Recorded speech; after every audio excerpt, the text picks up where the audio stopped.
Friends welcome to my new video. আশা করি সবাই খুব ভালো আছো আর আমিও অনেক ভালো আছি। তোমাদের এর আগে একটা ভিডিওতে বলেছিলাম যে আমি একটা পাঞ্জাবির অর্ডার পেয়েছি, সরস্বতী ঠাকুর আঁকতে হবে। তো এই পর্বে সেটাই তোমাদের দেখাবো। তো দেখো আমি পাঞ্জাবিটা খুলে নিয়েছি। পাঞ্জাবিটা দিদিভাইটাই এনে দিয়েছিল, যেই দিদিভাই অর্ডার করেছে। এবং হালকা করে আমি ড্র করে নিয়েছিলাম। ড্র ভিডিওটা আমি দেখাইনি, কারণ ভিডিওটা বেশি একটা বড় করতে চাই না, ছোটোর মধ্যে করতে চাই। আর মুখে আমি হালকা কালার প্রথম দিকে আমি দেখিয়েছি, বাট পরে পুরোটা কমপ্লিট করেই দেখিয়েছি, কারণ আমার একটু প্রবলেম হচ্ছিল মুখে কালার করার সময়, তো তাই আমি দেখাইনি। বাদবাকিটা একটু ছোট ছোট করে দেখানোর চেষ্টা করেছি, কারণ পুরোটা যদি দেখাতে চাই ভিডিওটা প্রচুর বড় হয়ে যাবে। তো সেই কারণেই একটু স্কিপ করে করে দেখিয়েছি ভিডিওটা শর্টে তোমাদেরকে। আর তোমাদের এর আগে ভিডিওতে আমি বলেছিলাম যে আমি ফেব্রিক কালারের সঙ্গে মিডিয়াম ইউজ করি, বা বলেছিলাম যে তোমরাও ইউজ করতে পারো। তো মিডিয়াম আমি এটাতেও ইউজ করেছি। হ্যাঁ, তবে একটা কথা বলে দিই, তোমরা মিডিয়াম ইউজ করার সময় অতিরিক্ত গাঢ় যখন মনে হবে তোমাদের কালারটা, তখন একদম হালকা পরিমাণে ইউজ করবে মিডিয়াম।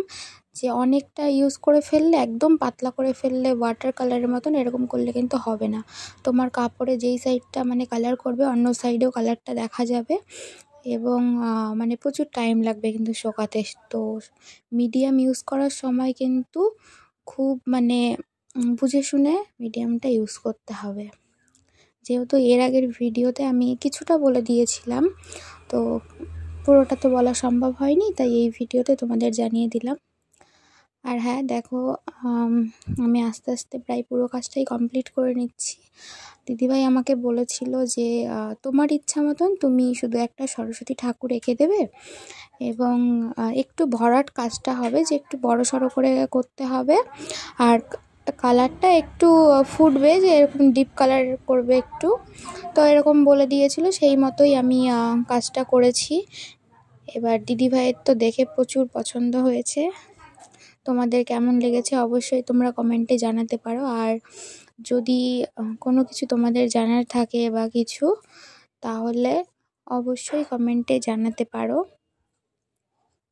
আর হ্যাঁ, এটা ছিল ছোট বাচ্চাদের পাঞ্জাবি। ভিডিওতে কেমন লাগছে আমি জানি না। তো এটা বাচ্চাদের পাঞ্জাবি ছিল, এবং সরস্বতী পুজোর দিন ওই দিদিভাইয়ের ছেলেটা পরবে বলেই আমাকে অর্ডার করেছিল। আর উনি বলে দিয়েছিল যে বুকের কাছে একটু এক সাইডে যেই মন্ত্রটা থাকে সরস্বতী ঠাকুরের, সেটা লিখে দিতে। তো সেটাও আমি লিখে নিয়েছি, কিন্তু আমি ওটা ক্যামেরায় দেখাইনি, সেটা ভিডিও আমি করিনি। আগেই বলে দিলাম তোমাদের যে আমি ছোটো ছোটো ক্লিপ তোমাদের সঙ্গে শেয়ার করছি, কারণ পুরো ভিডিওটা দেখাতে গেলে প্রচুর বড় হয়ে যেত। আর পুরোটা কমপ্লিট হওয়ার পর তোমরা অবশ্যই আমাকে সবাই জানাবে যে তোমাদের এই পাঞ্জাবিটা কেমন লেগেছে। আমি প্রথমবার এই ধরনের এত বড় কোনো ছবি পাঞ্জাবিতে করেছি। তো অবশ্যই কিন্তু কমেন্টে জানাবে তোমাদের কেমন লেগেছে, আর ভালো লাগলে অবশ্যই একটা লাইক করে দেবে।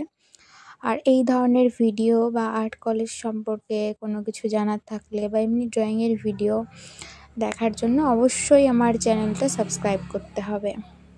এবার অনেকেই জিজ্ঞেস করতে পারো যে পাঞ্জাবিতে অ্যাক্রিলিক্সের কালার কি ফেব্রিক কালার করলে ভালো হয়। আমি বলবো, দেখো জামা কাপড়ের ক্ষেত্রে তুমি অ্যাক্রিলিক্সের থেকে ফেব্রিক কালার করলেই বেশি ভালো হয়, কারণ অ্যাক্রিলিক্সের কালারটা ক্যানভাস বা এমনি কোনো কিছুতে করলে বেশি ভালো হয়।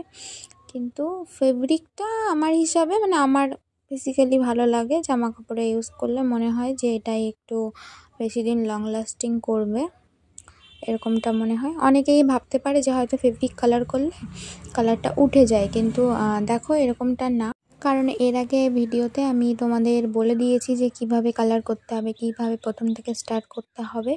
তোমরা যদি ভিডিওটা না দেখে থাকো, এটাই যদি প্রথম ভিডিও হয় দেখছো আমার চ্যানেলের, তাহলে অবশ্যই আমার ডেসক্রিপশান বক্সে আমি লিঙ্ক দিয়ে দেবো, সেখান থেকে দেখে নিতে পারো। আর এটা কমপ্লিট করার পর আমি উল্টো করে আয়রন করে নিয়েছিলাম, সেটা আমি তোমাদেরকে দেখাইনি। আজকের এই ভিডিওটা এখানেই শেষ করলাম। সকলে সুস্থ থেকো, ভালো থেকো, সবাইকে টাটা।